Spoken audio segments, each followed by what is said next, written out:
सुप्रभात प्रिय विद्यार्थियों। भारतीय गायिकाओं में बेजोड़ लता मंगेशकर पाठ का पहला भाग हम पढ़ चुके हैं। आज दूसरा भाग पढ़ने जा रहे हैं।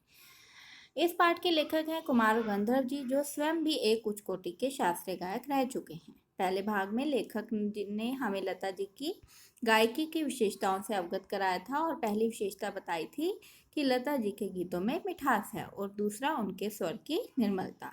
आज हम लता जी के गायकी की तीसरी विशेषता के बारे में पढ़ेंगे। लता जी के गाने की तीसरी विशेषता है गीतों में उनका नादमय उच्चारण। लेखक कहते हैं कि किसी गीत के दो शब्दों के अंतर को, अर्थात जो गैप होता है, उसको वे बहुत ही सुंदर तरीके से स्वरों के आलाप से भर दिया करती हैं और यह बहुत ही सहज और स्वाभाविक रूप से उनके गायन में दिखाई देता है। और यह भी एक कारण है कि जब हम लता जी के गीतों को सुनते हैं तो ऐसा लगता है जैसे सुरों की धारा बह रही हो और यही सहजता सरलता गीतों में सरसता भर देती है और यही सरसता जो होती है बच्चों, वही सुनने वाले के हृदय को प्रभावित करती है, अर्थात उसके अंतर्मन को छू लेती है। अब लेखक आगे कहते हैं कि उनके मत में, मतलब उनका जो मानना है, उनका मानना ये है कि लता जी ने जो सबसे अच्छे गीत गाए हैं वो श्रृंगार रस के गीत हैं और जो उन्हें मध्य या द्रुत लय में गाए हैं, जो उन्होंने मध्य या द्रुत लय में गाए हैं।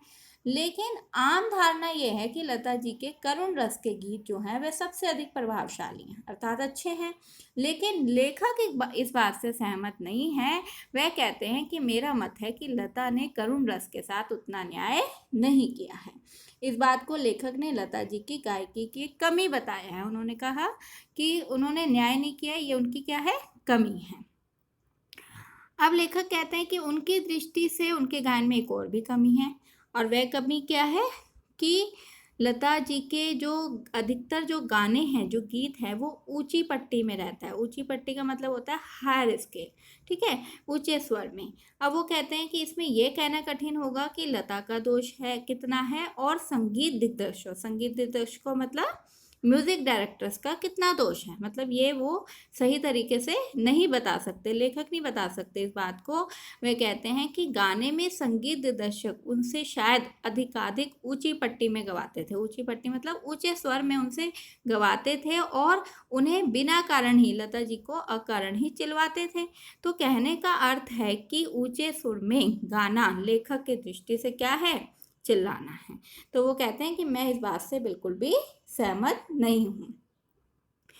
अब जो लेखक हैं अगले हिस्से में कहते हैं, पाठ के अगले हिस्से में कहते हैं कि उन्होंने यह बताया कि शास्त्रीय संगीत में लता के स्थान पर चर्चा की है, मतलब यह बताया कि शास्त्रीय संगीत में लता का स्थान कौन सा है और यह भी बताया कि शास्त्रीय संगीत और चित्रपट यानी कि फिल्मी संगीत में क्या अंतर होता है। तो अब वो कहते हैं कि गंभीर मतलब शास्त्रीय संगीत है जो उसका स्थायी भाव है गंभीरता, और जो फिल्मी संगीत है उसका स्थायी भाव है चपलता अर्थात चंचलता। तो चित्रपट संगीत जो है उसकी जो ताल होती है वो प्राथमिक अवस्था की ताल होती है, जबकि शास्त्रीय संगीत में ताल अपने प्रकृत मतलब शुद्ध रूप में पाया जाता है। कहने का अर्थ यह है कि बच्चों कि जो शास्त्रीय संगीत है उसमें सभी तालों का उपयोग किया जाता है, सभी तालों के उपयोग को ध्यान में रख के गाया जाता है। लेकिन जो चित्रपट संगीत है, फिल्मी संगीत, उसमें आधे तालों का भी उपयोग होता है और जो चित्रपट संगीत होता है उसकी लयकारी बिल्कुल अलग होती है, आसान होती है। अब लेखक यह निश्चित करना चाहता है कि शास्त्रीय संगीत, मतलब वो तुलना कर रहे हैं कि शास्त्रीय संगीत और चित्रपट संगीत में से कौन सा संगीत बहुत अधिक बेहतर है। तो लेखक इसका उत्तर खुद ही देते हैं। वो कहते हैं कि इसकी तुलना नहीं की जा सकती। ये कहना बहुत ही कठिन है कि कौन सा संगीत अधिक बेहतर है।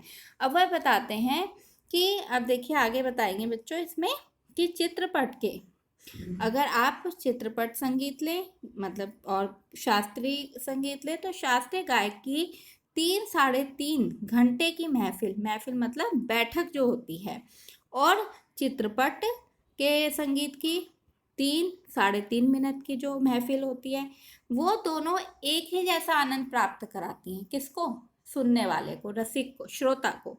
वो कह रहे हैं कि 3-3.5 घंटे में जो हमें आनंद शास्त्रीय गायक की महफिल में बैठने से आता है, वही आनंद हमें 3-3.5 मिनट में फिल्मी संगीत को सुनने से हम उस आनंद को प्राप्त कर लेते हैं। इन दोनों का कलात्मक और आनंदात्मक मूल्य एक ही है। लेखक कहता है, और वो उदाहरण भी देता है इस बात का। वो कैसे उदाहरण देता है? वो कहता है कि यदि किसी उत्तम लेखक का कोई विस्तृत लेख जीवन के रहस्य का विशिष्ट रूप में वर्णन करता है, तो वही रहस्य छोटे से सुभाषित का या नन्ही सी कहावत में सुंदरता और परिपूर्णता से प्रकट हुआ भी दृष्टिगोचर होता है। इसका अर्थ ये हुआ कि लेखक ने उदाहरण दिया कि मान लो हमने किसी उत्तम अच्छा लेखक है, उसका कोई बहुत बड़ा उसने विस्तार से एक लेख लिखा है, उसमें जीवन के रहस्य का वर्णन किया है, और वही जीवन का रहस्य हमें छोटे से सुभाषित श्लोक में, नन्ही सी कहावत में या कविता में भी मिल जाता है। रहस्य वही है, लेकिन एक लेखक ने उसको कैसे लिखा है? विस्तार में, और एक कवि ने उसको कविता के रूप में लिखा है। तो कह रहा है कि ठीक उसी प्रकार से 3 घंटों की रंगदार महफिल का सारा रस लता के 3 मिनट के गीत में ही प्राप्त कर लेता है। कौन? रसिक, यानी कि सुनने वाला। वो 3 घंटों की अगर शास्त्रीय बैठक में बैठे, उससे अच्छा वो लता के 3 मिनट के सिर्फ गाने को सुन ले, गीतों को, तो वो उसमें भी रस प्राप्त कर सकता है। उसका एक एक गाना, लता जी का एक एक गाना एक संपूर्ण कलाकृति होता है। स्वर, लय, लय का मतलब गति, शब्दार्थ का वह त्रिवेणी संगम है। और महफिल मतलब, यानी कि अगर महफिल की बेहोशी तो उसमें इस कदर समाई रहती है कि सुनने वाला मंत्र मुग्ध हो जाता है। वैसे देखा जाए तो शास्त्रीय संगीत क्या और चिटपट संगीत क्या? लेखक कहते हैं दोनों ही अपनी अपनी जगह है। अंत में रसिक को आनंद देने की सामर्थ्य किस गाने में कितनी है, वो उस पर महत्व ठहराना उचित है। यानी कि लेखक का कहने का मतलब ये है कि सुनने वाले को किस गीत को सुनने से आनंद मिलता है। मतलब हम सुनने वाले हैं, अगर हमें शास्त्रीय संगीत को सुनने से आनंद मिलता है तो हम उसे सुनेंगे। हम फिल्मी संगीत को सुनना चाहते हैं, चितपट को, तो हम उसे सुनेंगे।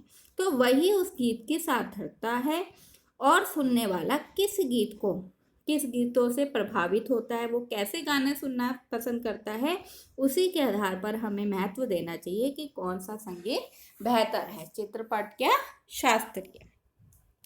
और आप भी इस बात से सहमत होंगे बच्चों कि यदि कोई शास्त्रीय संगीत बोर कर रहा है, उसमें हमें आनंद नहीं लग रहा है ना, देखिए यहाँ पे लिखा हुआ है शास्त्रीय संगीत भी रंजक ना हो, यानी कि उसमें कोई हमें आनंद ना मिल रहा हो, उसमें कोई मनोरंजन का तत्व ना हो, तो बिल्कुल ही नीरस ठहरेगा, तो बिल्कुल ही बोर हो जाएगा। तो आप उसे सुनना चाहोगे? नहीं सुनना पसंद करोगे ना। इसके बदले में आप कोई फिल्मी गाना जो आपको अच्छा लगता है उसे सुनना पसंद करोगे। तो यानी कि ये सुनने वाले पर डिपेंड करता है, उस पर निर्भर करता है कि वो किसको अधिक महत्व देता है, शास्त्रीय संगीत को या फिर चितपट संगीत को। तो लेखक यह तो मतलब उन पर तुलना करते हुए वो इसी निष्कर्ष पर पहुंचते हैं कि दोनों ही अपनी जगह पर बेहतर हैं, दोनों ही अपने स्थान पर बेहतर हैं, लेकिन जो सबसे ज़्यादा बेहतर है वो सुनने वाले पर निर्भर करता है कि उसे किसे सुनने में उसे ज़्यादा आनंद प्राप्त हो रहा है। तो धन्यवाद बच्चों। इसी के साथ अभी ये पाठ समाप्त नहीं हुआ है, इसका अगला भाग हम अपनी अगली कक्षा में पढ़ेंगे। धन्यवाद।